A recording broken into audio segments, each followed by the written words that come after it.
Stampers, Jackie Bolhuis from Klompenstampers. I am back today with another one of my SIP cards. If you've been following me, you know that SIP stands for stamps, ink, and paper. That's really all you need to make super cute cards. You know, sometimes we get all bogged down in all the stuff, but you can really make cute things with just a SIP. I'm featuring today the needle and thread bundle that's in the occasions catalog. Now I'm going to share a bunch of tips with you for not only the stamp set, but also where I get my colors from and a couple other fun tips for you. But I wanted to just point it out here in the occasions catalog. I am only using the stamp set. Love the stamp set. It really does stand on its own if you're just into making more quick and easy cards. But don't forget, it's also part of a bundle. So if you do like the framelits with it and you purchase them together, you do save 10%. Now, after I make my SIP card, I will share with you several other cards where I've brought in the framelits just to show you. So here's a peek at the card I'm making. I'm just going to give you a little peek, and then I'm going to give you some tips as we stamp it. Now, quite often for the SIP cards, I just use the note cards and envelopes that come as a pack of 20. That's what makes it so simple. So with the note cards, it's a nice heavy whisper white, so it's great for stamping, especially when you're not going to do a lot of layering on it. They come already scored. Now, I get asked quite often, which way do I fold it? This side is kind of the indent. This side, it pops up, you can feel it. When you fold something that's been scored, you want that indent part to be on the inside. And I know that sounds backwards, but that's really the way it's designed to fold the best and get a really nice crease. So I like to kind of get the crease in there so I can see it really well before I start stamping. Now, like I said, we're using the needle and thread stamp set. It's really fun because this whole idea of needlepoint and embroidery and all that stuff is really making a comeback. I remember doing it, and now I see my daughters doing it, so that's kind of fun. Great words in here as well. Now, I've mounted a bunch of the pieces. This set's also like one that I like to call a parts and pieces stamp set because there's just so many parts to it. And it's fun to design with it because really anything goes. You just start using the different pieces. So it's a very detailed one. So when you ink up your stamp, you don't want to like slam it into that pad. Be gentle. And the same thing when you go to stamp on your card stock, be fairly gentle with it. I mean, you want to make sure that that ink comes out good.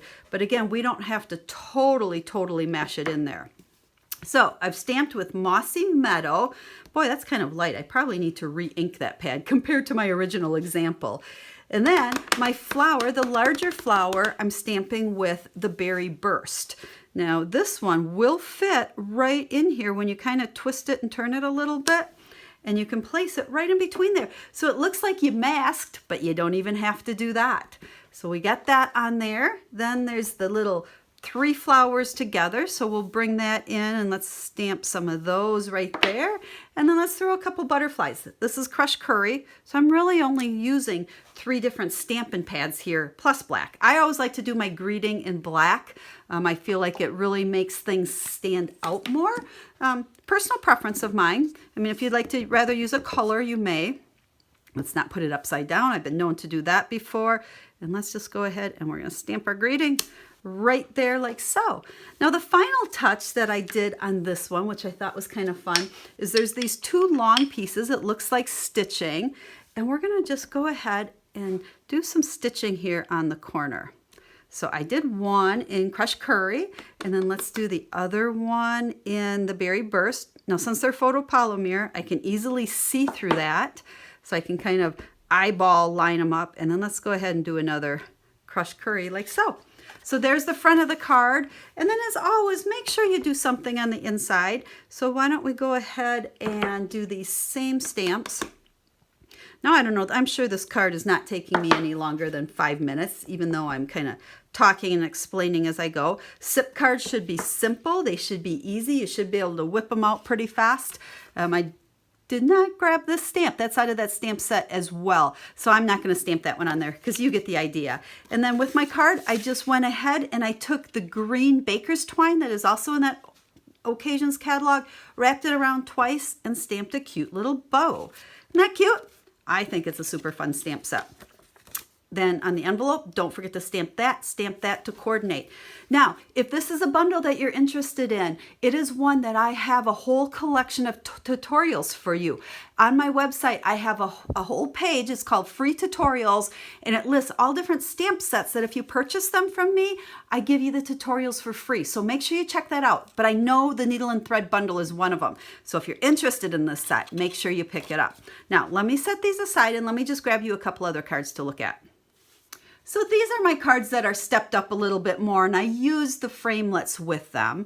Now, oh, you know what I did not tell you? My color scheme here, especially the one that I stamped for you, quite often, when I'm stuck for colors, I like to look at designer series paper. Now in this case, the designer series paper is part of the suite, even though I didn't use it. Well, I did on the one card, but on most of them I did not. But I love the color combinations. So I went and I looked at what colors were in this designer series paper, and those are the colors I pulled out to make today's card. So it's a great resource for coming up with color combinations that you might not otherwise come with on your own. Okay, so here's the designer series paper. I think this is the only one I used a piece of the designer series paper from the suite on, but then I just used my stitch rectangle or stitch circle framelets along with this nice word banner that is part of the framelets that come with this set. So that's the only one from the framelets that are part of this set. But I popped them up on dimensionals, great simple card, stamped the inside the same as the other one. So there's the first one. Now on the second one here, I used the same colors. You can see it's very similar, just stepped up here a little bit. Added a little bit of layers, added a little bit of cardstock, stamped on the inside. But this one here, can you see the stitching?